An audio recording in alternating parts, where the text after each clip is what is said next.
একদিন আমার স্বামী বাড়িতে কাজকর্ম করার জন্য একটি ছেলেকে নিয়ে আসলেন। ছেলেটি ছিল অত্যন্ত সৌন্দর্য। তাকে দেখে আমি মুগ্ধ হয়েছিলাম। সে কি করে একজন কর্মচারী হতে পারে? আমার মনে হয়েছিল সে বড়লোক ঘরের সন্তান। সে কি করে জুতো পালিশ করে। আমার স্বামী তাকে আমাদের বাড়ির কাজকর্ম করার জন্য নিয়ে আসলেন। কিন্তু একদিন আমার স্বামী শহরে একটা বড় কাজে চলে গেলেন। তখন বাড়িতে আমি আর ওই কর্মচারী শিবু ছিলাম। কিন্তু সেদিন তো বন্ধুরা, বাকিটা তোমাদের বলছি। তার আগে তোমাদের একটা কথা বলি, রাগ করবে না কিন্তু। তোমরা এই ভিডিওতে একটি লাইক দিয়ে এবং চ্যানেলটি সাবস্ক্রাইব করে পাশে থাকবে। এবার আসল ঘটনাটি শুরু করি। আমার নাম ঐশী, স্বামী রাজেশ আর আমি, এই নিয়েই আমাদের ছোট্ট সংসার। রাজেশ একটি প্রাইভেট কোম্পানিতে উচ্চ পদে চাকরি করে, আর আমি বাড়ির সব কিছু সামলাই। ইদানিং কাজের চাপ বড্ড বেড়ে গিয়েছিল, একা হাতে সবটা সামলে উঠতে পারছিলাম না। রাজেশকে অনেকদিন ধরেই বলছিলাম একজন সাহায্যকারী রাখার জন্য। অবশেষে একদিন সন্ধ্যায় রাজেশ বাড়ি ফেরার সময় সাথে করে একটি ছেলেকে নিয়ে এলো। রাজেশ বলল, ঐশী, তোমার জন্য একজন সাহায্যকারী নিয়ে এসেছি। আজ থেকে ও আমাদের বাড়িতেই থাকবে। আমি ছেলেটির দিকে তাকালাম। বয়স 22-23 হবে। শ্যামলা গায়ের রং, কিন্তু চেহারায় একটা অদ্ভুত সারল্য আর আভিজাত্যের ছাপ। ময়লা শার্ট আর প্যান্ট পরা থাকলেও তাকে কোনোভাবেই বাড়ির কাজের লোক বলে মনে হচ্ছিল না। আমি অবাক হয়ে রাজেশকে জিজ্ঞেস করলাম, ওকে কোথায় পেলে তুমি? দেখে তো মনে হচ্ছে ভালো ঘরের ছেলে। রাজেশ হেসে বলল, ওকে আমি রাস্তার মোড়েই জুতো পালিশ করতে দেখেছিলাম। প্রচণ্ড রোদের মধ্যে ঘামতে ঘামতে ও কাজ করছিল, কিন্তু ওর চোখে মুখে একটা সততার ছাপ ছিল। আমার খুব মায়া হলো। কথা বলে জানলাম ওর থাকার কোনো জায়গা নেই। তাই আমি ওকে বললাম, জুতো পালিশ করে যা রোজগার করো তার 3 গুণ টাকা আমি মাইনে দেব। তুমি আমাদের বাড়িতে কাজ করবে? ও এক কথায় রাজি হয়ে গেল। আমি ছেলেটির দিকে তাকিয়ে বললাম, তোমার নাম কি? সে নম্রভাবে মাথা নিচু করে বলল, আমার নাম শিবু। তার বিনয়ী আচরণ দেখে আমার ভালো লাগলো। রাজেশ শিবু তার জন্য রাতে থাকার ঘরটি দেখিয়ে দিল। ঘরটা বাড়ির পেছনের দিকে, ছোট কিন্তু পরিষ্কার। রাজেশ তাকে বলল, তোমার যদি কোনো অসুবিধা হয় তাহলে আমাকে বা তোমার ম্যাডামকে জানাবে। রাতে খাওয়ার পর রাজেশ অফিসের কাজে ব্যস্ত হয়ে পড়ল। আমি বারান্দায় দাঁড়িয়েছিলাম। দেখলাম শিবু তার ঘরের সামনে চুপচাপ আকাশের দিকে তাকিয়ে আছে। কি যেন একটা গভীর বিষণ্ণতা তার চোখে মুখে। আমি কৌতূহলবশত এগিয়ে গেলাম। এখানে কি করছো শিবু? সে চমকে উঠে আমার দিকে তাকালো, বলল, কিছু না ম্যাডাম, এমনিতেই। আমি বললাম, তোমার কি বাবা মা কেউ নেই? শিবু একটা লম্বা শ্বাস ফেলে বলল, না ম্যাডাম, আমি খুব ছোটবেলায় হারিয়ে গিয়েছিলাম। তারপর থেকে মানুষের বাড়িতে, স্টেশনে, রাস্তার মোড়ে বড় হয়েছি। বাবা মায়ের চেহারাও আমার ঠিকমতো মনে নেই। তার কথা শুনে আমার মনের ভেতরটা কেমন করে উঠল। কিন্তু পরক্ষণেই শিবু আমার দিকে অদ্ভুতভাবে তাকিয়ে বলল, ম্যাডাম, আপনাকে দেখে আমার কেন যেন খুব চেনা চেনা লাগছে। মনে হচ্ছে আপনাকে আমি আগেও কোথাও দেখেছি। কথাটা শুনে আমি চমকে উঠলাম। একজন কর্মচারী যাকে আমি চিনি না, জানি না, তার মুখে এমন কথা শুনে আমার মনের ভেতরটা কেমন যেন অস্বস্তিতে ভরে গেল। আমি কঠোর স্বরে বললাম, কাজের মানুষের মতো থাকো, বেশি কথা বলার দরকার নেই। এখন যাও, ঘুমিয়ে পড়ো। শিবু আমার কথায় হয়তো কষ্ট পেল। সেই চুপচাপ মাথা নিচু করে নিজের ঘরে চলে গেল। কিন্তু আমার মনে কেমন যেন সন্দেহ হলো। ছেলেটা কি আসলেই সহজ সরল, নাকি এর পেছনে অন্য কোনো উদ্দেশ্য আছে? তার ওই অদ্ভুত চাহনি আর কথা আমার রাতের ঘুম কেড়ে নিল। পরের দিন থেকে শিবু বাড়ির কাজে লেগে গেল। তার কাজে কোনো খুঁত ধরার উপায় ছিল না। ঘরদোর ঝকঝকে তকতকে রাখা, বাগান পরিষ্কার করা, বাজার করা, সব কাজ সে অত্যন্ত নিষ্ঠার সাথে করত। রাজেশ তো তার কাজে মুগ্ধ। সারাক্ষণ আমার কাছে শিবুর প্রশংসা করত। দেখেছো ঐশী, কি ভালো একটা ছেলেকে এনেছি, একেবারে হীরের টুকরো। আমি রাজেশের কথায় সায় দিতাম, কিন্তু আমার মন থেকে সন্দেহের কাঁটাটা নামাতে পারছিলাম না। শিবু কাজে কর্মে ভালো হলেও তার কিছু কথাও অদ্ভুত ছিল। সে প্রায়ই আমার দিকে অপলক দৃষ্টিতে তাকিয়ে থাকত। আমি টের পেলেই সে চুপ নামিয়ে নিত। মাঝে মাঝে অনুমতি ছাড়াই বেশি কথা বলতো, যা আমার অস্বস্তি বাড়িয়ে দিত। একদিন দুপুরে আমি আমার পুরনো অ্যালবামগুলো দেখছিলাম। আমার ছোটবেলার ছবি, বাবা মায়ের সাথে তোলা ছবি। হঠাৎ পেছনে কারো উপস্থিতি টের পেয়ে ঘুরে তাকালাম। দেখি শিবু দরজার পাশে দাঁড়িয়ে আছে। আমি কিছুটা বিরক্ত হয়ে বললাম, তুমি এখানে কি করছো? অনুমতি ছাড়া আমার ঘরে ঢুকেছো কেন? শিবু ভয় পেয়ে বলল, মাফ করবেন ম্যাডাম, আমি আপনাকে ডাকতে এসেছিলাম। আপনি দুপুরের খাবার খাবেন কিনা তার জন্য এসেছিলাম। আমি কঠোরভাবে বললাম, দরজার বাইরে থেকে ডাকতে পারতে, আর কখনো আমার অনুমতি ছাড়া ঘরে ঢুকবে না। সেই মাথা নিচু করে চলে গেল। কিন্তু আমি লক্ষ্য করলাম যাওয়ার আগে তার চোখ দুটো অ্যালবামের উপর আটকে ছিল। আমার সন্দেহ আরও ঘনীভূত হলো। তার উদ্দেশ্য পরিষ্কার নয় বলে মনে হচ্ছিল, নাকি অন্য কোনো উদ্দেশ্য? কয়েকদিন পর শিবু এসে আমাকে বলল, ম্যাডাম, আমাকে যে ঘরটা দিয়েছেন সেখানে আমার থাকতে একটু অসুবিধা হচ্ছে। আমি অবাক হয়ে বললাম, কেন, কি অসুবিধা? সে ইতস্তত করে বলল, ঠিক বলতে পারবো না ম্যাডাম, ঘরটাতে ঢুকলে আমার কেমন যেন একটা অস্বস্তি হয়, মনে হয় এই পরিবেশটা আমার জন্য নয়। আমি তার কথা শুনে তার ঘরে গেলাম। চারপাশ ভালো করে দেখলাম, আলো বাতাসের কোনো কমতি নেই, ঘরটাও পরিষ্কার। আমি কোনো সমস্যাই খুঁজে পেলাম না। আমার রাগ বেড়ে গেল। আমি বললাম, দেখো শিবু, আমি তোমার কোনো নাটক সহ্য করব না। যে ঘরে থাকতে দেওয়া হয়েছে সেখানেই থাকতে হবে। যদি বেশি সমস্যা হয় তাহলে তুমি কাজ ছেড়ে চলে যেতে পারো। আমার কথায় শিবু কষ্ট পেয়েছিল তা তার মুখ দেখেই বোঝা যাচ্ছিল। সে আর একটাও কথা না বলে নিজের কাজে কর্মে মন দিল। কিন্তু সেদিন রাতে আমি একটা অদ্ভুত স্বপ্ন দেখলাম কর্মচারীর সেই ছেলেটি আমাকে বলল, ম্যাডাম, আমি আর আপনার বাড়িতে থাকব না, চাকরিও করব না, কারণ আপনি অনেক সন্দেহ করেন। আমার টাকার দরকার নেই, আমি চলে যাব। ম্যাডাম, আমার চরিত্র অনেক ভালো, আপনি আমাকে শুধু শুধু সন্দেহ করেন। ঘুমটা ভেঙে যাওয়ার পর আমার সারা শরীর ভয়ে কাঁপছিল। এই স্বপ্নটা আমি আগেও কয়েকবার দেখেছি। সকালে ঘুম থেকে ওঠার পর থেকে আমার মনটা খারাপ ছিল। স্বপ্নের ঘটনাটা আমাকে ভীষণভাবে নাড়া দিয়ে গেছে। শিবুর কথা মনে পড়তে আমার মন খারাপ হয়ে গেল। রাজেশ আমার অবস্থা দেখে জিজ্ঞেস করল, কি হয়েছে ঐশী, তোমাকে এমন চিন্তিত দেখাচ্ছে কেন? আমি তাকে স্বপ্নের কথা বললাম। রাজেশ আমাকে সান্ত্বনা দিয়ে বলল, এসব কথা ভেবে কষ্ট পেও না, যা হওয়ার তা হয়ে গেছে। কিন্তু আমার মন মানছিল না। সারাদিন আমি অন্যমনস্ক হয়ে রইলাম।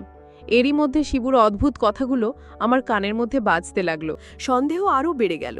সে এখন আগের চেয়েও বেশি চুপচাপ থাকত, কিন্তু তার সেই অদ্ভুত চাহনিটা বদলায়নি। মাঝে মাঝে দেখতাম সে উঠোনের এক কোণে বসে কি যেন ভাবছে। তার চোখের কোণে জল চিকচিক করত। আমার মনে হতো এই ছেলেটা কোনো বড় রহস্য লুকাচ্ছে। একদিন আমি রাজেশকে বললাম, আমার শিবুকে নিয়ে খুব ভয় করছে, ওর কথাবার্তা একদমই স্বাভাবিক নয়, আমার মনে হয় ও ভালো মানুষ নয়। রাজেশ আমার কথা উড়িয়ে দিয়ে বলল, ঐশী, তুমি অকারণে ওকে সন্দেহ করছো। ও খুব ভালো ছেলে, হয়তো ওর জীবনে অনেক কষ্ট আছে, তাই একটু চুপচাপ থাকে। তুমি ওর সাথে একটু ভালো করে কথা বলো, দেখবে সব ঠিক হয়ে যাবে। রাজেশের কথায় আমি আশ্বস্ত হতে পারলাম না। আমার মনে হলো রাজেশ বড্ড বেশি সরল, সে মানুষের রূপ দেখে বিশ্বাস করে ফেলে। আমি ঠিক করলাম শিবুর ওপর কড়া নজর রাখব। এর কয়েকদিন পরই রাজেশকে অফিসের জরুরি কাজে 3 দিনের জন্য শহরের বাইরে যেতে হলো। যাওয়ার আগে সে শিবুকে ডেকে বলল, শিবু, আমি কয়েকদিনের জন্য থাকবো না, তুমি বাড়ির সব দায়িত্ব ঠিকমতো পালন করবে, আর ম্যাডামের খেয়াল রাখবে। শিবু মাথা নেড়ে সম্মতি জানালো। রাজেশ চলে যাওয়ার পর আমার মনের ভেতরটা কেঁপে উঠল।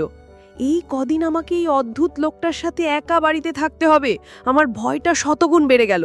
আমি ঠিক করলাম এই সুযোগে শিবুর আসল পরিচয় খুঁজে বের করতেই হবে। সে আসলে কে, কি চায় তা আমাকে জানতেই হবে। রাজেশ যাওয়ার প্রথম দিনটা কোনো অঘটন ছাড়াই কেটে গেল। শিবু বাড়ির কাজ নিঃশব্দে করে যাচ্ছিল, কিন্তু তার নীরবতা আমার কাছে আরো বেশি ভয়ের কারণ হয়ে দাঁড়িয়েছিল। আমার মনে হচ্ছিল এটা হয়তো বড় কোনো ঝড়ের আগের শান্ত অবস্থা। রাতে আমি নিজের ঘরের দরজা ভালো করে বন্ধ করে ঘুমোলাম। আমার মনে হচ্ছিল আমি যেন নিজের বাড়িতেই একজন বন্দী। পরদিন দুপুরে আমি রান্নাঘরে কাজ করছিলাম। হঠাৎ বাইরে থেকে একটা চিৎকারের আওয়াজ পেলাম। আমি দৌড়ে বাইরে গেলাম। দেখি পাশের বাড়ির ছোট ছেলেটা খেলতে গিয়ে পুকুরে পড়ে গেছে এবং পানিতে পড়ে গিয়েছিল। সেখানে কেউ ছিল না। আমি সাঁতার জানি না, কি করব ভেবে পাচ্ছিলাম না। ঠিক সেই মুহূর্তে শিবু তার পাশেই কাজ করছিল। সে ঘটনাটা দেখতে পেয়ে এক মুহূর্তও দেরি না করে পুকুরে ঝাঁপ দিল। নিজের জীবনে ঝুঁকি নিয়ে এসে ছেলেটাকে পানি থেকে তুলে আনলো। ততক্ষণে আশপাশের লোকজনও ছুটে এসেছে। সবাই শিবুর সাহসীর প্রশংসা করতে লাগল। ছেলেজির মা এসে তো শিবুর পায়ে পড়ে কান্নাকাটি শুরু করে দিল। আমি দূর থেকে পুরো ঘটনাটা দেখলাম। যে ছেলেটাকে আমি এতদিন ধরে সন্দেহ করে এসেছি, সে আজ একটা বাচ্চার জীবন বাঁচালো। আমার মনের ভেতরের বিশ্বাসের দেওয়ালটা প্রথমবারের মতো নড়ে উঠল। একজন অসৎ বা খারাপ মানুষের পক্ষে কি এমন নিঃস্বার্থভাবে অন্যের জীবন বাঁচানো সম্ভব? আমার মনের মধ্যে একটা তুমুল দ্বন্দ্ব শুরু হলো। একদিকে আমার দীর্ঘদিনের সন্দেহ, অন্যদিকে শিবুর আজকের এই সাহসিকতা। ভালো একটি কাজ, একটি শিশুর জীবন বাঁচানো। আমি কি তাহলে সত্যিই তাকে ভুল বুঝছি? সন্ধ্যায় আমি শিবুকে ডেকে বললাম, আজ তুমি যে কাজটা করেছ তার জন্য অনেক ধন্যবাদ। শিবু মাথা নিচু করে বলল, এটা আমার কর্তব্য ছিল ম্যাডাম। তারপরেই সে আবার সেই কথাটা বলল, ম্যাডাম, আজ ওই বাচ্চা ছেলেটাকে বিপদে দেখে আমার নিজের ছোটবেলার একটা কথা মনে পড়ে গেল। আবছা আবছা মনে পড়ছে আমিও যেন ঠিক এভাবেই কোনোদিন বিপদে পড়েছিলাম, আর কেউ একজন আমাকে বাঁচানোর জন্য ছটফট করছিল। তার কথা শুনে আমার মনের ভেতরটা ধক করে উঠল। আমার সেই পুরনো স্বপ্নটার কথা মনে পড়ল, যেখানে আমি আমার ভাইকে হারিয়ে ফেলেছিলাম। কিন্তু আমি নিজেকে সামলে নিলাম। ভাবলাম এটা হয়তো কাকতালীয়। রাতে আমার ঘুম আসছিল না। শুভুকে নিয়ে আমার সব চিন্তা ওলটপালট হয়ে যাচ্ছিল। সে কি সত্যিই ভালো, নাকি ভালো মানুষের আড়ালে অন্য কোনো উদ্দেশ্য আছে? আমি ঠিক করলাম কাল সকালে আমি তার ঘরে গিয়ে তল্লাশি চালাবো। আমার মনের এই দ্বন্দ্বের অবসান হওয়া দরকার। পরদিন সকালে শিবু যখন বাজারে গেল, আমি সেই সুযোগে তার ঘরে ঢুকলাম। ছোট একটা ঘর, আসবাবপত্র বলতে একটা চৌকি আর একটা ছোট টেবিল, সবকিছু খুব গোছানো। আমি তার তোশকের নিচে, বালিশের নিচে খুঁজে দেখলাম, কিছুই পেলাম না। হতাশ হয়ে যখন ফিরে আসব, তখন টেবিলের ওপর রাখা একটা পুরনো ময়লা কাপড়ের পুটলির দিকে আমার চোখ পড়ল। আমার হাত কাঁপছিল। এটা খোলা কি ঠিক হবে? কিন্তু আমার কৌতূহল আমাকে থামতে দিল না। আমি সাবধানে পুটলিটা খুললাম। ভেতরে একটা মাত্র জিনিস ছিল, একটা পুরনো, বিবর্ণ হয়ে যাওয়া ছবি। ছবিটা হাতে নিয়ে আমি অবাক হয়ে গেলাম। আমার পায়ের নিচের মাটি সরে যাচ্ছিল, কারণ ছবিটা ছিল আমার ছোটবেলার ছবি। আর আমার পাশে দাঁড়িয়ে থাকা ছোট ছেলেটা, সে ছিল আমার হারিয়ে যাওয়া ভাই শুভ। আমার মাথা ঘুরছিল। আমি ছবিটা হাতে নিয়ে টলতে টলতে নিজের ঘরে ফিরে এলাম। আমার বিশ্বাস হচ্ছিল না, এই ছবি শিবুর কাছে কি করে এলো? তাহলে কি শিবুই আমার হারিয়ে যাওয়া ভাই শুভ? আমার মস্তিষ্ক কোনোভাবে দুটো বিষয়কে এক করতে পারছিল না। মনের ভেতরটায় আনন্দের চেয়েও বেশি ছিল বিস্ময় আর একরাশ অপরাধবোধ। আমি সোফায় বসে কাঁপছিলাম। যাকে আমি এতদিন ধরে ভুল বুঝেছিলাম, তাকে অনেক কিছু ভেবে এসেছি, যার সাথে এত দুর্ব্যবহার করেছি, সে আমার নিজের রক্তের ভাই। আমি পাগলের মতো অপেক্ষা করছিলাম শিবুর বাজার থেকে ফেরার জন্য। প্রত্যেকটা মিনিট আমার কাছে এক একটা ঘন্টার মতো মনে হচ্ছিল। অবশেষে শিবু ফিরল। আমি তাকে দেখেই দৌড়ে তার সামনে গেলাম। আমার চোখ দিয়ে তখন অঝরে জল পড়ছে। শিবু আমাকে ওই অবস্থায় দেখে ভয় পেয়ে গেল। সে জিজ্ঞেস করল, ম্যাডাম, কি হয়েছে? আপনি কাঁদছেন কেন? আমি কি কোনো ভুল করেছি? আমি তার কথার উত্তর না দিয়ে কাঁপা কাঁপা আর্তে ছবিটা তার সামনে ধরে বললাম, এই ছবি তুমি কোথায় পেলে শিবু? ছবিটা আমার হাতে দেখে শিবু চমকে উঠল। তার মুখটা ফ্যাকাশে হয়ে গেল। সে মাথা নিচু করে বলল, ম্যাডাম, এটা আমার কাছেই ছিল। এটা আমার দিদির ছবি। আমি যখন ছোট ছিলাম তখন দিদির সাথে এই ছবিটা তুলেছিলাম, কিন্তু একদিন একটা মেলায় গিয়ে আমি দিদির কাছ থেকে হারিয়ে যাই। তারপর থেকে এই ছবিটাই আমার একমাত্র সম্বল। আমি আর নিজেকে ধরে রাখতে পারলাম না। কান্নায় ভেঙে পড়ে বললাম, এই ছবিতে থাকা ছেলেটা কি তুমি? শিবু অবাক হয়ে আমার দিকে তাকিয়ে বলল, হ্যাঁ ম্যাডাম।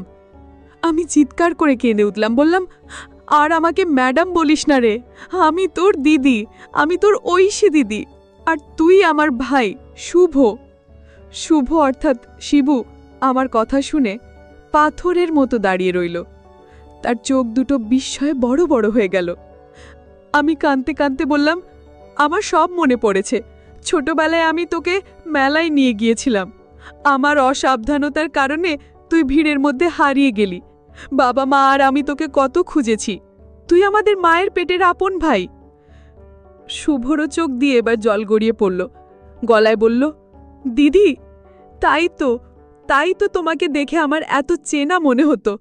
তোমার গলার স্বর, তোমার চোখ, সবকিছু আমার কাছে পরিচিত লাগত, কিন্তু আমি কিছুতেই মনে করতে পারছিলাম না।